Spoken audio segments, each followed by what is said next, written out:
doing this right? Like, Hi guys, welcome back to another episode of the Christian Girl Files, where I show you my unfiltered life as a Christian girly and just show you what you would see if you were to just like pull my file, pull my record, read a chapter of my book. It's actually later in the day and I started filming right before my work day, so let's rewind a bit, get y'all catched up, and then we'll talk a little bit later.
It's lunchtime.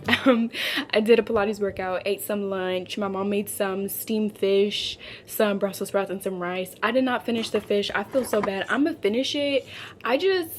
Me and fish have a hard time because I don't like fish that tastes like fish. Just pray for me, okay? And I've been reading Liturgy of the Ordinary, and I told y'all that, but this like book is really interesting because it's more so focusing on like how to truly be a Christian in everyday life. Like it's not just about being a Christian, it's about what it looks like to be a Christian realistically, like in the small moments. So this chapter was about her losing her car keys and how in the moment when she lost her car keys, all of her Christianity went out the window. Like she was like, I was irritated, I was frustrated, like I was upset, like I felt like my world was crashing down. And I literally had a moment like that earlier where I was editing something for work and it just felt like the edits were not working. It just wasn't working. And I literally felt myself like about to crash out about it. And I just paused and I said, Lord, can you help me? And the sermon yesterday at church was literally about having a song for your season, and I was like, I'm gonna play some positive music that just tells me to slow down. So I played Selah by Forrest Frank, and I was like, Lord, just help me pause and ponder, just help me pause and rest. And in that moment I felt closer to Jesus than I have felt all day. In my Bible time, I felt his spirit, you know, I felt his presence.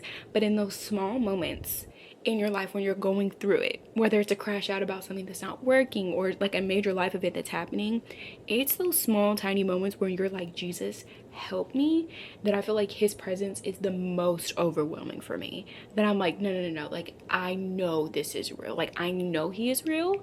Okay guys, I want to shake an espresso, so I'm gonna make it at home. Here's my jar. I'm gonna put the espresso in the jar. I see people use the Nescafe Gold, and that's what me and my house buy anyway. So we're gonna do 1 scoop of this because I already had 1 cup of coffee today.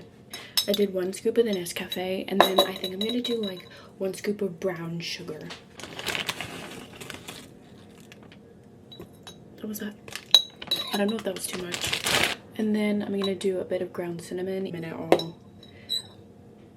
Now we're gonna add a bit of water. I don't think I should shake this with hot water, so this is actually not gonna be a shaken espresso because I don't want to shake this with hot water. Something in me is telling me that's not smart to do. Oh yeah guys, me and my sisters are going to a concert this weekend, and I just ordered my concert outfit today, and I'm just praying that like the stuff fits. If it doesn't, we're giving it to Jesus. I don't know. I will say this smells really good. This smells like fall. So a caramel like fanatic, so I'm gonna do a caramel drizzle in this cup. This is what I had my last cup of coffee in. I'm gonna do caramel drizzle and then mix everything just in this cup. Little half and half. Now I'm gonna add the shaken espresso mixture, and then let's do a taste test.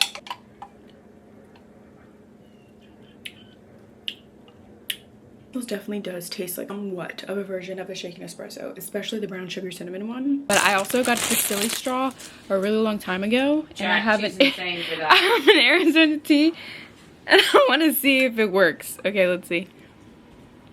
Mind you, y'all didn't see she pulled that out of a corner in her bedroom. And also, I'm just really confused.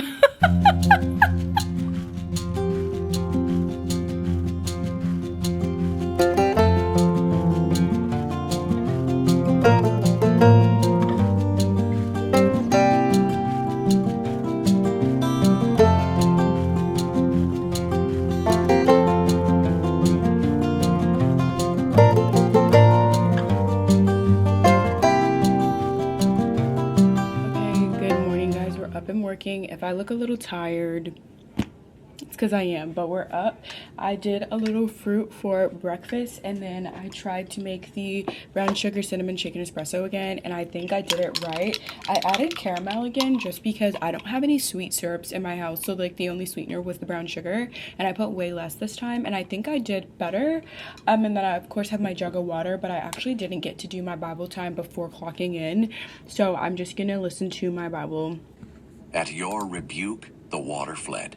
He waters the mountains from his palace. It's several hours later. I'm off of work, and I want to try to make a French toast like type of latte, but make my own French toast syrup at home. I had a French toast coffee syrup from 𝚃𝚒𝚘, I think, a while back, but we haven't been able to find it again, and I want to start making my syrups at home because ever since we ran out of my salted caramel syrup, which is what I normally use in my coffee, I've been trying to make all my syrups. So let's try to make this French toast one and see how we do.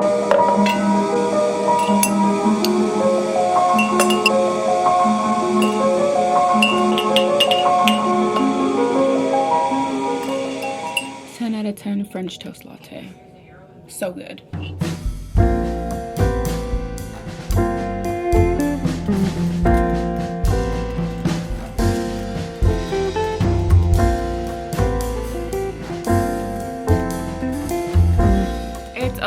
It's like an hour later. It's been storming and the power keeps flicking on and off, but also it's getting hot and cold on and off because of it storming, and my head is pounding. So I decided to move from my school stuff. We're gonna have to return to that another time, and instead I'm reading. I told y'all I started reading The Masterpiece by Francine Rivers. Francine Rivers is a Christian author, and I have a couple of her books. I have The Masterpiece, Redeeming Love, which is her most famous one. It's basically a fictional retelling of the story of Hosea and Gomer from the book of Hosea in the Bible. It's one of my favorite Christian, it's not even in the category of Christian for me. It's just one of my favorite books of all time, because I feel like when you say this is my favorite Christian book, it like excludes every other book. No, like this is one of my favorite romances of all time, like secular Christian favorite of all time.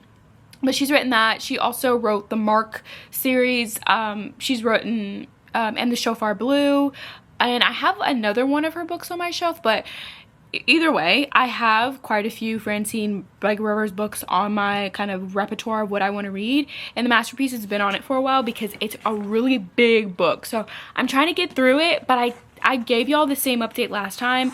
I am not sure what this plot is about. Like, I'm on page 224 and I can't tell you what the plot's about. I just know that I really love the writing and I really do feel for these characters. Like, I'm attached to the characters, specifically the female lead. I'm just attached to her and I love her and I pray for her and I want her to do well. She's a single Christian mother and her story is just insane, but the male lead story is like super insane too. But I'm like, these two people, yes, they have insane past, but I have no idea how they're supposed to be getting together. So I keep reading for that because they also have like really good banter, but they low-key don't have banter at all because it's a boss like employee type relationship. She's his personal assistant. So yeah, and she's currently like talking to like a youth pastor man who's super nice that I'm like, what the heck? Like, there's just so much going on that I'm like, no, but like, yes, but like, what's going on? It's just a lot, and I'm trying to figure out what the book's about without like DNFing it. I don't think I may DNF. I don't think I will though, because like, it's making sense. It's just like taking a while.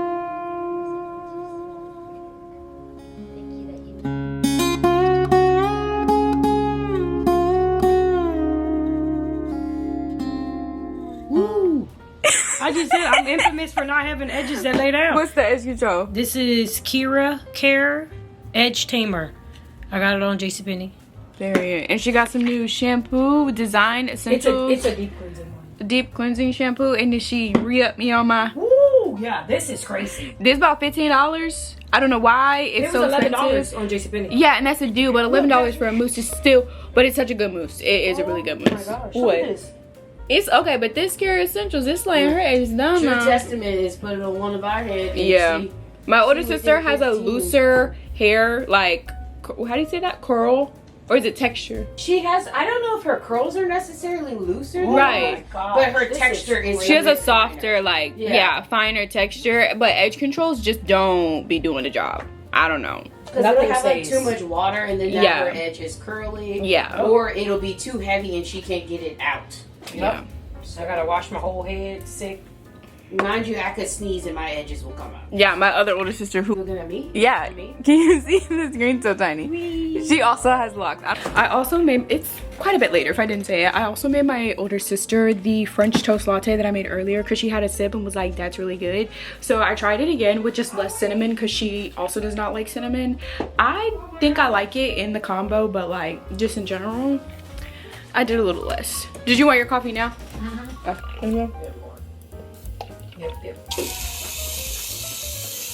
Okay, good morning guys, happy Wednesday. I made myself another latte. This time I made it hot and I did less sugar, so this is the same French toast recipe, but this morning's Bible time and morning devotional was really good. I've been doing the Jackie Hill Perry Upon Waking devotional. And the devotional is literally just meant for you to read upon waking. So first thing when you wake up, like after you say your morning prayers, do your little routine if you have one. Mine has been waking up, praying, snoozing my alarm, or waking up, snoozing my alarm, praying, making my bed, and then I go and sit in my little reading corner and read a devotional. And this morning it was just about remembering what the Lord has done for you and when he had told you he was going to fulfill a promise and how you felt before the promise was fulfilled and then how you felt right after the promise was fulfilled. Like when you realized, like, no, he actually stuck to his word. And then I was reading my Bible time, or I listened to it rather, and it was Psalms 105, I believe. And it was just talking about seeking the Lord's strength and seeking his face and remembering what he's done and the wonders that he's made. And I feel like that's just really on time for me as I'm just like in a very in-between season of like ending my summer position and starting up on like the last stretch of masters. It's just remembering like when the Lord promises he'll fulfill you and bless your career and your academic life, like you just have to remember that he is the man that shall not lie and that he's gonna do it. And so those reminders in my devotionals are very timely because I have been feeling like, oh Jesus, like am I doing this right? Like I don't like feeling like I'm not where I should be, I'm not doing what I'm supposed to do. But when you trust the Lord, I feel like that's a natural feeling.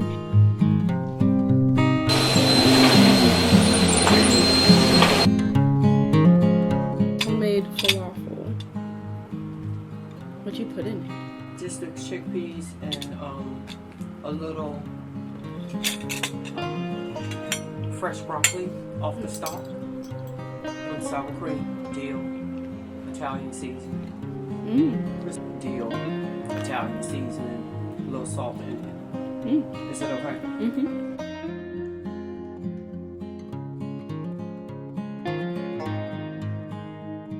Okay, good morning guys. We're in the closet. I'm getting dressed and ready because we're about to swing by campus because I have to turn some paperwork in. But I put the shoes on that I got from Aldi's. They're like these, let me take them off my foot to show you them. They're like these chunky like sandals and they're actually so cute and they go so well with my outfit. But I think I'm just gonna pop a cardigan on because I don't know. Me and a cardigan these days go together real bad, and this one is perfect for the summertime because there's holes in it.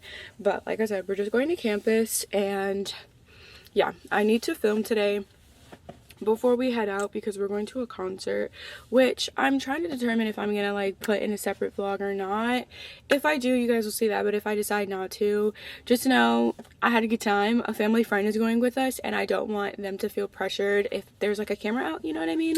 But lo and behold, we're still going to the concert and we're gonna have a great time with this added friend. My sister got an extra ticket because we're so used to buying 4 tickets because my little sister's always with us, but she's at college, so now we have an extra ticket. We just bought it without thinking because that's how we roll.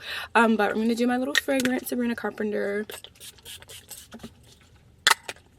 And I'm kind of nervous to go on campus to do this paperwork just because I get nervous before I do like kind of big girl activities, but we combat the spirit of fear with the knowledge that the Lord loves us so much that if anything's wrong or not correct, or I just need help while I'm in there doing the paperwork, which I shouldn't, it should be a simple one too, that he would just guide my steps and guide my tongue as we're in there. Because I don't know about you, but I'd be getting nervous sometimes, and I'd be like, there's no reason to get nervous, but if I am nervous, I'm not going to ignore it. I'm just going to give it to the Lord. So we're going to head to campus now.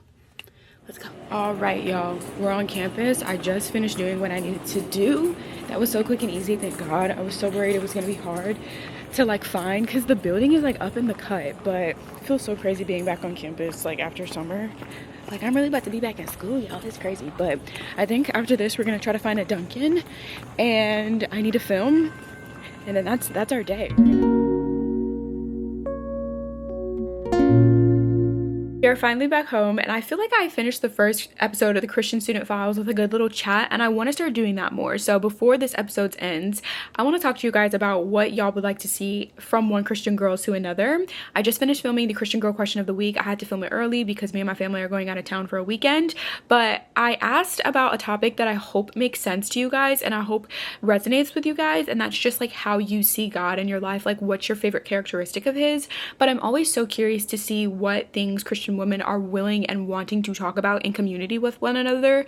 Are you wanting to talk about advice more? Are you wanting to talk about the Bible more, how to pray more, how to actually be a Christian woman in your daily life? Like, what are some topics that you wish people would talk about more from one Christian girl like to another? I feel like I'm also kind of disconnected in a sort as a content creator who only gets on social media for like 30 minutes a day. So I'm hoping y'all can give me a little clarity on like what topics you guys would like to see people speak about. I feel like for me as a Christian girl, I'm always looking to see people explain how they really operate in their daily lives, like how they bring Christ into their everyday moments. Yesterday in my Bible time, there was a scripture that literally just said like seek the Lord's strength and seek his face, and I think I told you guys about it yesterday, but it's just been repeating in my head and just reminding myself that like to seek means to search for him, something, and to search for him specifically in everything I do. So I'm always trying to find Christ in whatever I do and wherever I am, because I feel like if I as a Christian girl only tell you that Christ is in the church, that Christ is in your prayer closet, then I'm lying to you and I'm greatly just spreading something that is not true, because Christ is anywhere where his believers and his Holy Spirit dwells, and that literally can be anywhere. And as I continue reading Psalms, I'm just really grasping and understanding how much the Lord wants us to remember that he is everywhere. So that's something I'm always looking for people to talk about. But like I said, I'm really curious to see what you guys are wanting Christian girls to talk about and bring into conversation, because I feel like there's so many different topics and conversations that could be had that are not being had just because people don't know to ask the question. But I want to thank you guys so much for watching this episode of the Christian Girl Files. More to come, most definitely, but wanting to make sure that I'm really speaking into the Christian community in ways that it needs to be spoken to, that I'm not just like overlapping voices and saying things that have already been said. But I want to thank you guys so much for watching. I'm about to do my Pilates and have a good productive rest of my day, but nonetheless, I want to thank you guys so much for watching, and I'll see you guys soon. Bye!